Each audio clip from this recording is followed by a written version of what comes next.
సిద్ధపాటు మీటింగ్ కలిగి ఉండేటువంటి అవకాశాన్ని స్థానిక సంఘానికి ప్రభు ఇచ్చినాడు. ఈ సమయమున ఈ యొక్క సమయమును మనము వ్యక్తిగతంగా మన యొక్క ఆత్మలు బలపరచడం కొరకు ఈ సమయాన్ని మనము సద్వినియోగం చేసుకోవాల్సినటువంటి వారిగా ఉంటూ ఉన్నాము. కాబట్టి దేవుని యొక్క వాక్యంలో నుండి మనం గమనించినట్లయితే యెహెజ్కేలు గ్రంథము 38వ అధ్యాయం ఈ రీతిగా కొన్ని మాసాలుగా ఇదే వాక్యాన్ని యెహెజ్కేలు గ్రంథములో నుండి 38వ అధ్యాయంలో 7వ వచనం ఆధారం చేసుకుని కొన్ని నెలలుగా మనము యొక్క వాక్యాన్ని మనం చూస్తూ ఉన్నాం, జ్ఞాపకం చేసుకుంటూ ఉన్నాం. ఏ రీతిగా మనము సిద్ధపడి ఉండాలనేటువంటి సందర్భాన్ని మనము జ్ఞాపకం చేసుకుంటూ ఉన్నాం. అదే వాక్యాన్ని ఈ దినం కూడా జ్ఞాపకం చేసుకోవాలని ప్రభు ఆయన భారం అనుగ్రహిస్తూ వచ్చినాడు. దయచేసి చూడండి 38వ అధ్యాయము, యెహెజ్కేలు గ్రంథము 38వ అధ్యాయము 7వ వచనం మనమంతా కూడా కలిసి ఈ భాగాన్ని చదువుతాం. నీవు సిద్ధముగా ఉండము, నీవు సిద్ధపడి నీతో కూడా కలిసిన సమూహం అంతా నిన్ను సిద్ధపరచుము, వారికి నీవు కావలి అయి ఉండవలను. అదే రీతిగా మరి యొక్క వాక్య భాగము మత్తయి సువార్త 25వ అధ్యాయం, మత్తయి సువార్త 25వ అధ్యాయము 10వ వచనం. ఈ వచనం కూడా మనమంతా కూడా కలిసి ఈ వాక్యాన్ని మనం చదువుతాం. వారు కనుమవచ్చుండగా పెండ్లి కుమారుడు వచ్చును, అప్పుడు సిద్ధపడి ఉన్న వారు అతనితో కూడా పెండ్లి విందుకు లోపలికి పోయేది. ప్రార్థన చేసుకుంటాం.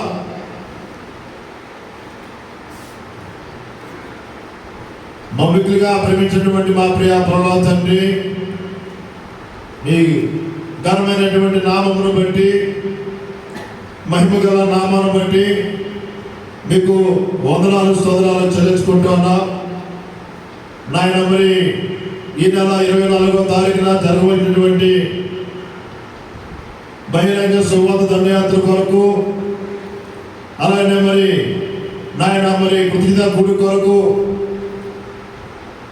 ప్రభా సిద్ధపాటు కూడిక బెరాక ప్రాంతీయ మందిరంలో కూడి రావడానికి మీరు సహాయం చేసినటువంటి దాన్ని బట్టి మీ వందనాలు స్తోత్రాలు చెల్లించుకుంటూ ఉన్నా.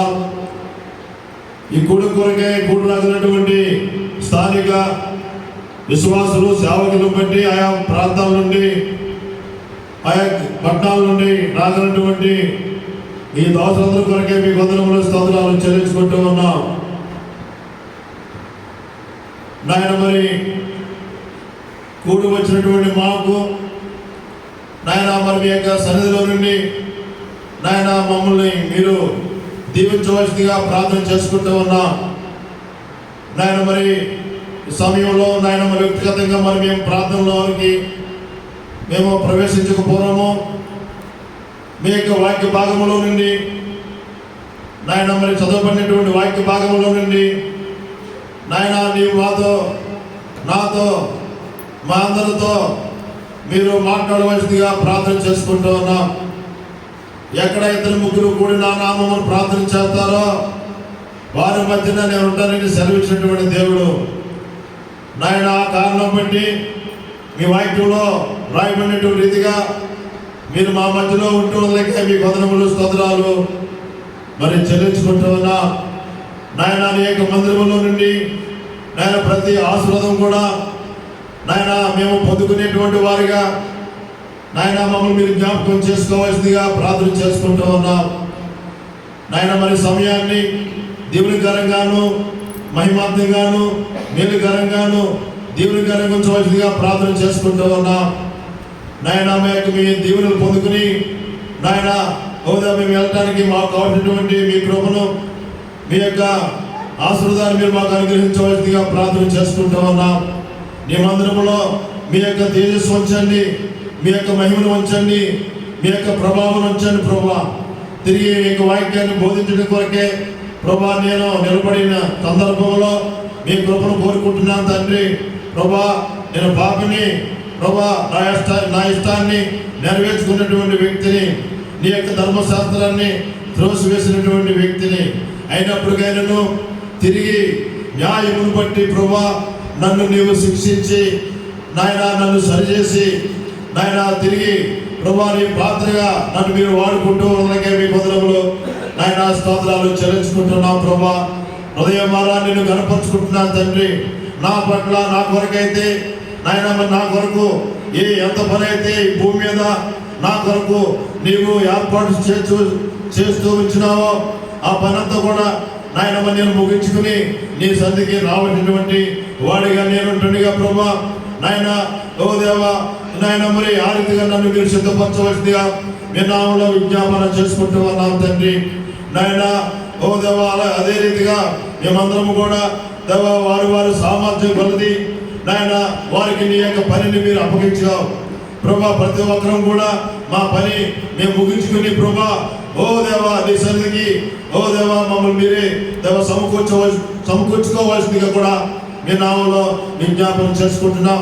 ఈ సమయంలో మరి ప్రార్థనకి సహాయార్థం కొరకే నీ యొక్క వాక్యము నాయన మేము చదువుకున్నటువంటి వాక్యాన్ని ఈ సమయంలో నాయన మరి మేము ధ్యానిస్తుండగా ఓ దేవా మాకు కావాల్సినటువంటి మీ యొక్క సహాయకులు ప్రభా నీవు మాకు అనుగ్రహించవలసిందిగా మీ నామంలో విజ్ఞాపన చేసుకుంటూ యేసుక్రీస్తు వారి యొక్క ఘనమైనటువంటి నామమును బట్టి అలాగే స్థానిక సేవకులు విశ్వాసులు సంఘములను బట్టి అందరూ స్తోత్రాలు చెల్లించుకుంటూ యేసు ప్రభువు నామంలోనే స్తుతించి ప్రార్థించి ప్రతిమా వేడుకుంటూ ఉన్నాం తండ్రి.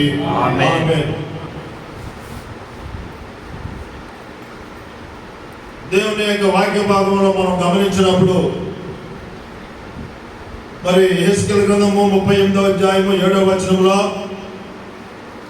మనం గమనించినట్లయితే నీవు సిద్ధముగా ఉండము.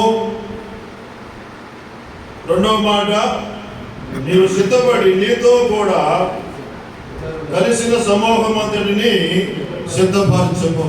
అంటే మొదటగా మనం సిద్ధపడాలి. రెండవది అదే సమయంలో మనతో ఎవరైతే కలిసి వస్తామంటూ ఉన్నారో అలాంటి వారిని మనం ఏం చేయాలన్నమాట వారిని కూడా మనము సిద్ధపరచాలి. మనతో పాటు ఉన్నటువంటి వారిని సిద్ధపరచాలంటే మొదటగా మనం ఏం కలిగి ఉండాలి? మనము కూడా మొదటగా సిద్ధపడి ఉండాలి. మనం మొదలుగా సిద్ధపడి లేకపోయినట్లయితే మనతో పాటు ఉన్నటువంటి వారిని మనము సిద్ధపరచలేము. కాబట్టి మూడవ తలంపు ఇక్కడ మూడవ మాట మనం గమనించినప్పుడు వారికి నీవు కావలి. మూడవ మాట మనం గమనించినప్పుడు ఇక్కడ మనకి ఏం కనపడతా ఉంది? దేవుని యొక్క సంఘానికి, దేవుని యొక్క విశ్వాసులైనటువంటి వారికి మనం ఎట్లా ఉండాలన్నమాట? వారిని కాసేటువంటి వారిగా మనము ఉండాలని దేవుని యొక్క వాక్యం ద్వారా మనం హెచ్చరిక చేయబడతాం. వారిని కాయాలి, వారిని సంరక్షించాలి. యేసు ప్రభువు వారు దేవుని యొక్క వాక్యములో మనం గమనించినట్లయితే యేసు ప్రభువు వారు గురించి రాయబడింది, ఆయన గొర్రెలకు మంచి కాపరి. మంచి కాపరి ఏం చేస్తాడు? గొర్రెల కొరకు తన యొక్క ప్రాణమును పెడతాడు. కాబట్టి యేసు ప్రభు గురించి రాయబడినటువంటి విషయాన్ని మనం గమనించినప్పుడు ఆయన గొర్రెల మంచి కాపరి ఉన్నటువంటి దేవుడు. అదే వాక్య భాగం మనం గమనించినట్లయితే దావీదు అంటాడు కీర్తన 23 కీర్తన మొదటి వచనం అంటూ ఉన్నాడు, యెహోవా నా కాపరి. ఏమండి, దావీదు ఏమంటూ ఉన్నాడు? యెహోవా నా మంచి కాపరి. రెండవది చదవండి, చదవండి. యెహోవా నా కాపరి, నాకు లేమి కలగదు. అంటే ఎంత ధైర్యం ఉండాలండి. ఇక్కడ భక్తుడు రాజు అయినటువంటి దావీదు మాట్లాడుతూ ఉన్నాడు, యెహోవా నా కాపరి, నాకు లేమి కలగదు అంటా ఉన్నాడు. ఎంత ధైర్యము అంటే ఎంత విశ్వాసము అనేది మనం చూస్తూ ఉన్నాం. వ్యక్తిగతంగా మనం ఆలోచించినట్లయితే మరి అన్ని కొరతలే, అవండి అన్ని కొరతలే కనబడతా ఉన్నాయి. కారణం అన్నమాట, యెహోవా దేవునిని మనము కాపరిగా చేసుకోవలసినటువంటి రీతిగా చేసుకోకపోవడం వల్ల కలిగేటువంటి కొరత అనేటువంటిది మనము చూస్తూ ఉన్నాం. అర్థమైందండి? మనకి ఎందుకు వస్తా ఉన్నాయి కొరతలు, మనకి ఎందుకు వస్తా ఉన్నాయి బాధలు, మనకి ఎందుకు వస్తా ఉన్నాయి లేమి అనేది మనం అక్కడ చూస్తా ఉన్నాము. దావీదు జీవితంలో అయితే, దావీదు యొక్క ఆత్మీయ జీవితంలో మనం గమనించినప్పుడు యెహోవా నా కాపరి, నాకు లేమి కలగదు. ఆ తర్వాత పచ్చగా గల చోట్ల ఆయన నన్ను పరుండ చేయుచున్నాడు, శాంతికరమైన జలముల యొద్ద నన్ను నడిపించుచున్నాడు, నా ప్రాణమునకు ఆయన సేద తీర్చుచున్నాడు, తన నామమును బట్టి దేవుని యొక్క వాక్యములు కనుక మనం గమనించినప్పుడు, నా ప్రాణమునకు ఆయన సేద తీర్చుచున్నాడు, తన నామమును బట్టి నీతి మార్గములలో నన్ను నడిపించుచున్నాడు. 4వ వచనంలో మనం గమనించినప్పుడు, గాఢాంధకారపు లోయలో నేను సంచరించను, ఏ అపాయమునకు భయపడను. దావీదు కీర్తన 18వ కీర్తనలో మనం గమనించినట్లయితే, దేవునిని ప్రేమించినాడు, దేవుని రాజుగా చేసుకుంటూ వచ్చినాడు, దేవుని బలముగా చేసుకుంటూ వచ్చినాడు. ఆ కారణం బట్టి 4 సంగతులు మనం గమనించవచ్చు. ఇదే కీర్తనలో కనుక మనం ఆలోచించినట్లయితే 16వ వచనంలో రాయబడింది, ఉన్నత స్థలము నుండి చెయ్యి చాపి ఆయన నన్ను. ప్రభు ఇక్కడ ఎట్లా ఉన్నాడు అన్నట్టు, ఇక్కడ దావీదుకి యెహోవా దేవుడు ఎట్లా ఉన్నాడు అన్నమాట, దావీదు యొక్క చేతిని పట్టుకునేటువంటి దేవుడిగా ఇక్కడ మనకి కనబడతా ఉన్నాడు అన్నమాట. రెండవది మనం గమనించినప్పుడు, రెండవ మేలు అంటే యెహోవా దేవునిని ప్రేమించడం ద్వారా, ఆయనకి విజ్ఞాపన చేయడం ద్వారా, దేవునిని రాజుగా గుర్తించినటువంటి కారణాన్ని బట్టి తన యొక్క ఆత్మీయమైనటువంటి అనుభవంలో రెండవ మేలు మనం గమనించినప్పుడు 17వ వచనంలో ఆయన అంటూ ఉన్నాడు, బలవంతులకు పగవారు, నన్ను ద్వేషించేవారు నాకంటే బలిష్ఠులై ఉండగా ప్రభు ఏం చేసినాడు, వారి వశము నుండి ఆయన నన్ను ఏం చేసినాడు, దావీదుని రక్షించినాడు. ఎవరి నుండి? సొంత మామ తరిమినాడు, అనిదినమో తరిమినాడు. దావీదుని భూమి మీద లేకుండా చేయాలనుకుంటూ వచ్చినాడు రాజు అయినటువంటి సౌలు. అతని వల్ల అయ్యిందండి, అతని వల్ల కాలేదు. అందు గురించి ఇక్కడ వస్తా ఉన్నాడు, దేవాది దేవుణ్ణి తన బలముగా, తన కేడుముగా, తన దుర్గముగా చేసుకున్నటువంటి కారణాన్ని బట్టి తన యొక్క ఆత్మీయ జీవితంలో జరిగినటువంటి రెండవ మేలు మనం చూస్తూ ఉన్నాము. నాకంటే బలిష్ఠులై ఉండగా నన్ను ద్వేషించేటువంటి వారు నాకంటే బలిష్ఠులై ఉండగా వారి వశము నుండి ఆయన నన్ను మన ప్రభు ఎట్లాంటి వాడు అన్నమాట, రక్షించేవాడు, మంచి కాపరి. అనేది మనం చూస్తున్నాం. మూడవ మేలు ఇదే ఈ కీర్తనలో మనం చూస్తాము.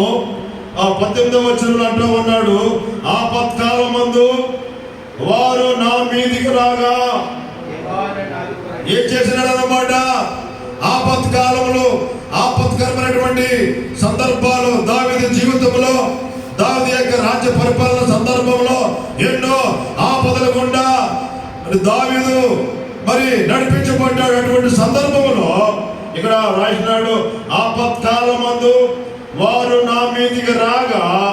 ప్రభు ఏం చేసినాడు? ప్రభు విడిచిపెట్టేసినాడా?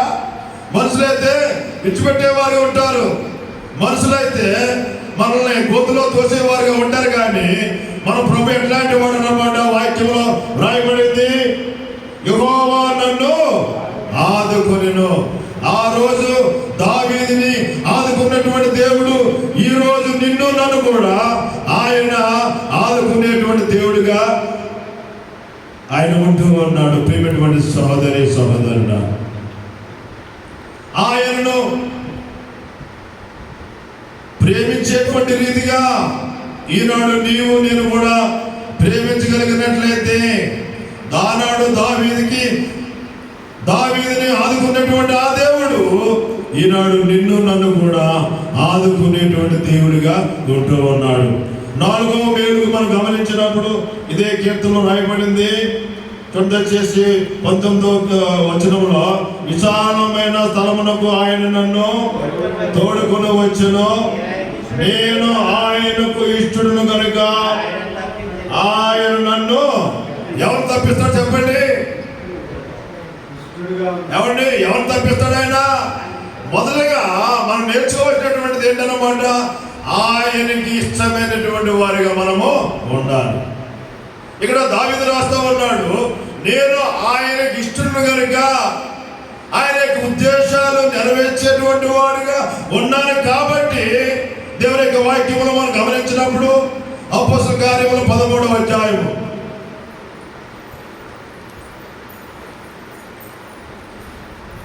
అపోస్తల కార్యములు 13వ అధ్యాయం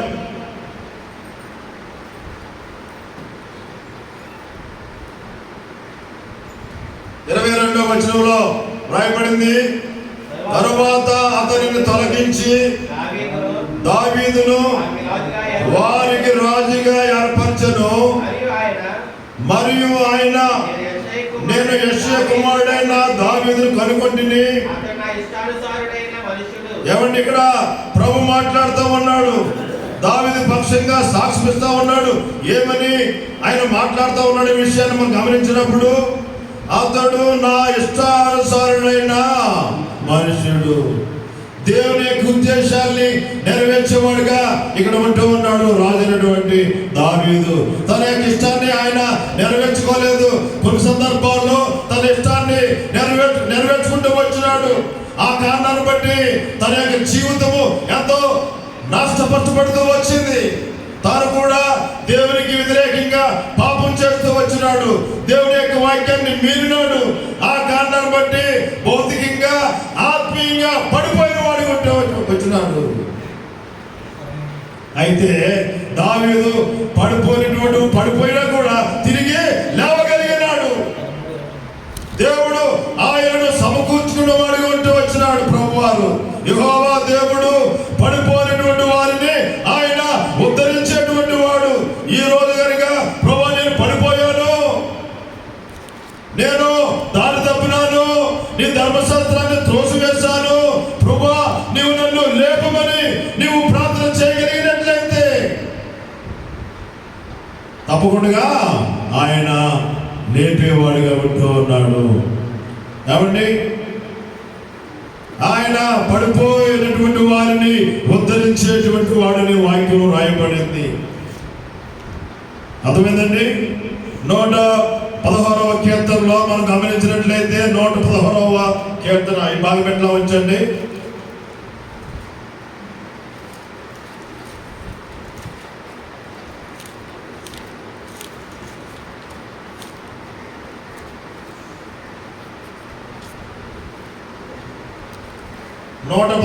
కీర్తన 12వ వచనంలో రాయబడింది, యెహోవా నాకు ఎవరా యెహోవా నాకు చేసిన ఉపకారములన్నిటికీ నేను ఆయనకేమి చెల్లించుదును? రక్షణ పాత్రను చేతపుచ్చుకొని యెహోవా నామమున ప్రార్థన చేసేదను. దయతో క్షమించమ్మా. ఈ సమయంలో ఇక్కడ అంటూ ఉన్నాడు 116వ కీర్తన మరి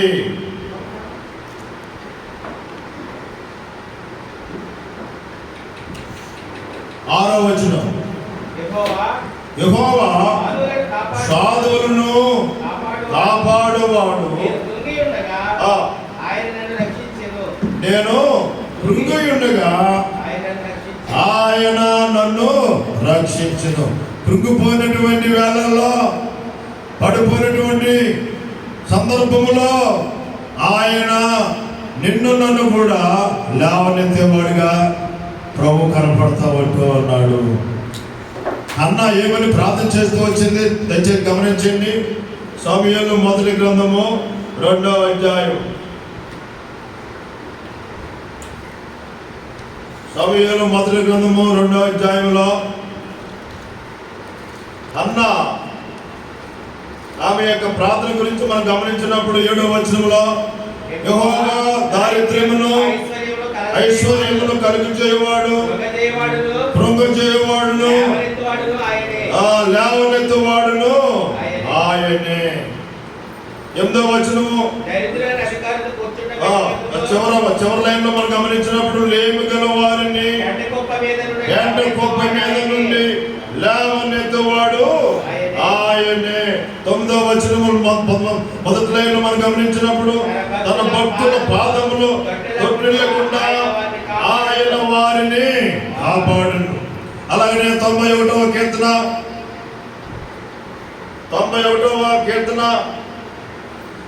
14వ వచనంలో మనం గమనించినప్పుడు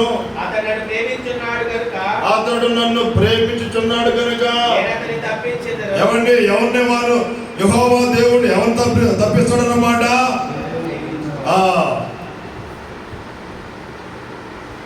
దేవాది దేవుణ్ణి యెహోవా దేవుని కుమారుడు యేసుక్రీస్తు ప్రభువారిని ప్రేమించవలసినటువంటి రీతిగా ప్రేమించగలిగినట్లయితే ఏమండి ఈ లోకములో ఏది కూడా మనకి పొదువై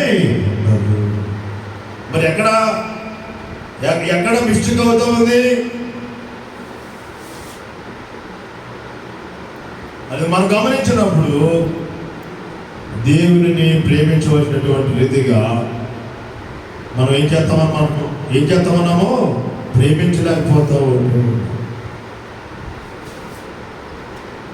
కాబట్టి దేవునికి ఏ మొహమాటం లేదండి. మనకైతే మొహమాటం ఉండదు, దేవునికైతే మొహమాటం అనేది. కాబట్టి ఇక్కడ వాక్యంలో మనం చూస్తాము, అతను నన్ను ప్రేమించుచున్నాడు కనుక నేను అతన్ని తప్పించదును, అతడు నా నామం నెరిగిన వాడు కనుక నేను అతను గణపరచదును, అతడు నాకు మొర్రపెట్టగా నేను అతనికి ఉత్తరం ఇచ్చుదును, శ్రమలో నేను అతనికి తోడై ఉండుదును, అతను విడిపించి అతను గొప్ప చేయదును, దీర్ఘాయువు చేత అతన్ని తృప్తిపరచుదును, నా రక్షణ అతనికి చూపించుదును అని ఇక్కడ వాక్యంలో మనం చూస్తున్నాం. ఆయనను మనం ప్రేమించినప్పుడు, ఆయన గౌరవించినప్పుడు, ఆయనకి నమ్మకమైనటువంటి వారుగా, నమ్మకమైనటువంటి దాసురాలుగా మనం ఉండగలిగినప్పుడు తప్పకుండా ఆయన నిన్ను నన్ను కూడా తప్పించే దేవుడు, గణపరిచేటువంటి దేవుడు. దేవుని యొక్క వాక్యం సెలవిస్తూ ఉంది, నన్ను గణపరిచే వారిని నేను గణపరిచెదను. దేవుని ఏ రీతిగా మనము నీవు నేను కూడా గణపరచాలో అనేది మనం మొదటిగా నేర్చుకోవాల్సినటువంటి ఆత్మీయమైనటువంటి పాఠం. అర్థమైందండి? కాబట్టి ఇక్కడ తిరిగి అపోస్తల కార్యములు 13వ అధ్యాయం 22వ వచనంలోనికి వెళ్ళగలిగినట్లయితే దేవుని యొక్క ఇష్టాన్ని నెరవేర్చేవాడుగా ఉంటూ ఉన్నాడు. దావీదు యొక్క జీవితంలో తన ఇష్టాన్ని తాను జరిగించుకుంటూ వచ్చినాడు. ఎంతో కోల్పోయినాడు. అరణ్యము గుండా, కొండల గుండా పారిపోవలసి వచ్చింది. కాని వెంటనమాట తన యొక్క ఇష్టాన్ని నెరవేర్చుకున్నటువంటి కారణమున, తన ఇష్టాన్ని, తన యొక్క కోరికను తాను జరిగించుకున్నటువంటి కారణాన్ని బట్టి ఏం చెప్పాడన్నమాట, అరణ్యము గుండా తాను పారిపోవలసి వచ్చింది. అయితే అరణ్యంలో చేసినాడు ప్రభు. తిరిగి దేవుడు దావీదుని సమకూర్చిన దేవుడుగా ఉంటూ ఈనాడు నీవు నేను కూడా, నిన్ను నన్ను కూడా ఆయన సమకూర్చాలని ప్రభు ఇష్టపడతా ఉన్నాడు. ఆ తర్వాత లైన్లో మనం గమనించినప్పుడు రాయబడింది, అతడు నా ఇష్టానుసారుడైన మనుషుడు, అతడు నా ఉద్దేశములన్నీ నెరవేర్చునని చెప్పి అతని గురించి సాక్షి. మన ప్రార్థనలో ప్రవేశించబడవలసిన వారిగా మనం ఉంటున్నాం. ప్రార్థన సహవాసములో మరి మనము ప్రవేశించినట్టు ఉన్నాము. మన యొక్క స్థితి, మన యొక్క పరిస్థితి దేవునిని ప్రేమించవలసినటువంటి రీతిగా మనము ప్రేమించగలుగుతూ ఉంటూ ఉన్నాము. ఆ ప్రియమైనటువంటి సహోదరి సహోదరుడా,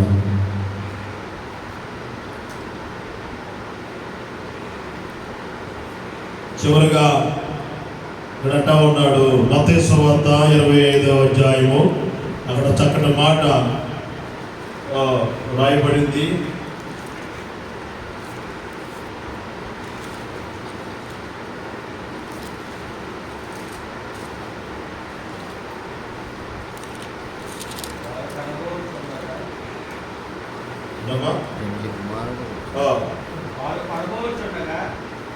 వారు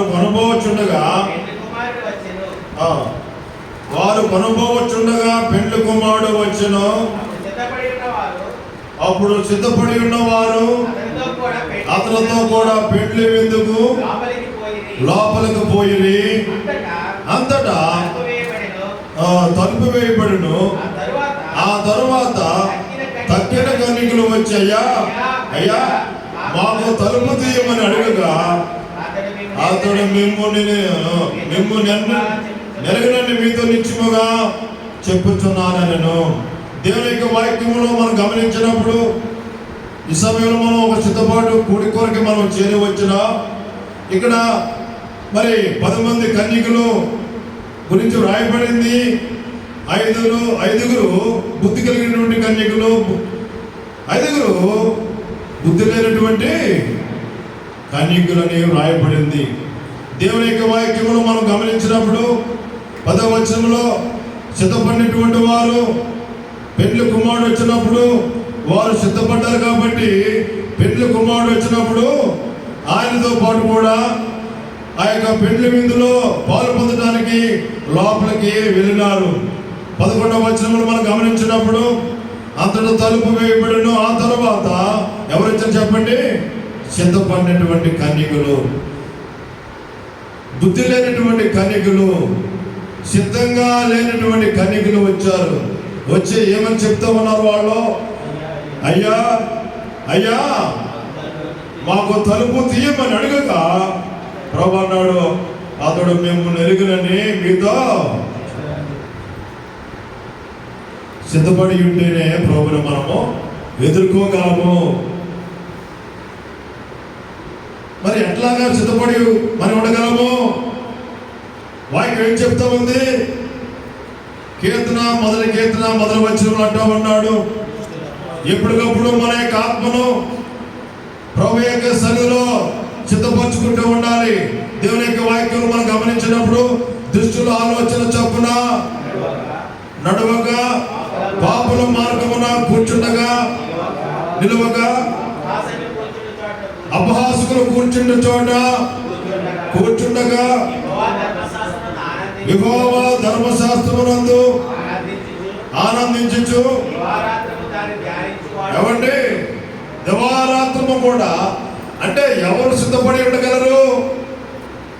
ప్రభు వచ్చేటువంటి ఆ యొక్క సమయమునకు ఎవరు సిద్ధపడి ఉండగలరు అనేటువంటి విషయాన్ని కనుక మనం ఆలోచించినట్లయితే ఇక్కడ కీర్తనకారుడు రాస్తా ఉంటూ ఉన్నాడు, దివారాత్రము దానిని ధ్యానించేవాడు. లేకపోతే మన విశ్వాసాన్ని మనము కాపాడుకోలేము. పర్వాలేదులే అనుకుంటే మనము ప్రభుని ఎదుర్కొనేటువంటి వారిగా మనము ఉండలేము. కాబట్టి దేవుని యొక్క వాక్యాన్ని ఏ రీతిగా మనం ధ్యానించాలనేటువంటిది మనం గమనించి దివారాత్రం దావీదు గురించి మనం ఆలోచిస్తూ వచ్చాము. ఆయన సదాకాలము నేను యెహోవా మందిరములో నివసింప కోరుచున్నాను. కాబట్టి ప్రియమైనటువంటి దేవుని బిడ్డలారా, ఇక్కడ సిద్ధపడినటువంటి కన్యకులు ప్రభుని వారు ఎదుర్కోగలిగినారు. సిద్ధంగా లేనటువంటి వారు ప్రభుని ఎదుర్కోలేనటువంటి పరిస్థితిలో వారు మిగిలిపోయినారు. ఇక్కడ మనము పరీక్షించుకుని ఆత్మీయంగా, మానసికంగా, భౌతికంగా మన యొక్క స్థితి ఏ రీతిగా ఉంటుందనేటువంటి విషయాన్ని మనము పరిశీలన చేసుకుని మనం ప్రార్థనలో ప్రవేశిద్దాం. ఆ రీతిగా ప్రభు మనకి సహాయం చేయను కాక. మనం